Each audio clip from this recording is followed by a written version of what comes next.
बहुत समय पहले की बात है। तिलकपुर नाम के एक छोटे से गांव में एक बेहद अमीर व्यक्ति रहता था, जिसके पास दौलत की कोई कमी नहीं थी। ऐसा लगता था जैसे भगवान ने उसके आंगन में सोने की बारिश कर दी हो। लेकिन इस दौलत से भी ज्यादा कीमती उसके लिए उसकी बेटी चंद्रिका थी। उसकी खूबसूरती की पूरे गांव में मिसाल दी जाती थी। गांव की सारी सुंदरियां उसके आगे फीकी लगती थी। इसी गांव में एक युवक भी रहता था जिसका असली नाम रामू था, लेकिन लोग उसे गरीब आशिक कहकर पुकारते थे। किस्मत ने उसके हिस्से में गरीबी लिख दी थी और वह उसी हाल में जीता रहा। उसके पास न कोई धन दौलत थी, न ही कोई बड़ी जायदाद। अगर कुछ था तो बस एक सच्चा दिल और गीत गाने की बेजोड़ कला। वह शादियों, उत्सवों और अमीरों के जश्न में अपने मधुर स्वरों से लोगों का दिल बहलाता था। ऐसे ही एक विवाह समारोह में रामू ने पहली बार चंद्रिका को देखा था। उसकी खूबसूरती ने रामू के दिल पर गहरी छाप छोड़ दी। दोनों की नजरें मिली और धीरे धीरे वे एक दूसरे को चाहने लगे। लेकिन चंद्रिका गरीब आशिक के लिए सिर्फ एक सपना थी, जिसे हकीकत बनाना नामुमकिन था। एक दिन रामू उदासी में डूबा बैठा था। तभी चंद्रिका उससे मिलने आई। उसने चिंता से पूछा, तुम इतने उदास क्यों हो? रामू ने गहरी सांस ली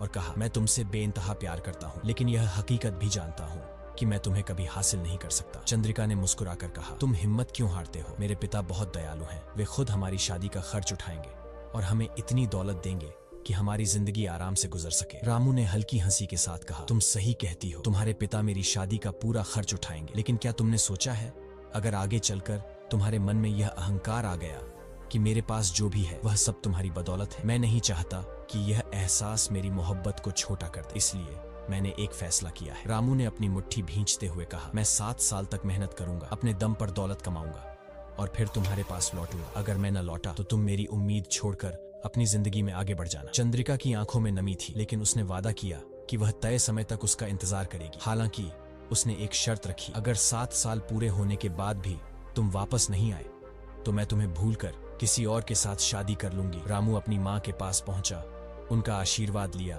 अपनी छोटी बहन के माथे को चूमा और फिर कंधे पर एक झोला डालकर गांव से निकल पड़ा। लेकिन तभी पीछे से घोड़े की टापों की आवाज आई। उसने मुड़कर देखा, यह कोई और नहीं बल्कि वीरेंद्र था, जो लंबे समय से चंद्रिका को चाहता था। वीरेंद्र ने मुस्कुराकर कहा, मैं भी तुम्हारे साथ चलूंगा, मुझे लगता है कि हमारी मंजिल एक ही है। रामू ज्यादा खुश तो नहीं था, लेकिन वह मना भी नहीं कर सकता था। दोनों साथ साथ सफर पर निकल पड़े। बहुत दिनों तक चलने के बाद वे एक गहरी नदी के किनारे पहुंचे। सामने कोई पुल नहीं था, न ही नदी में कोई ऐसा उथला हिस्सा था जिससे पैदल पार किया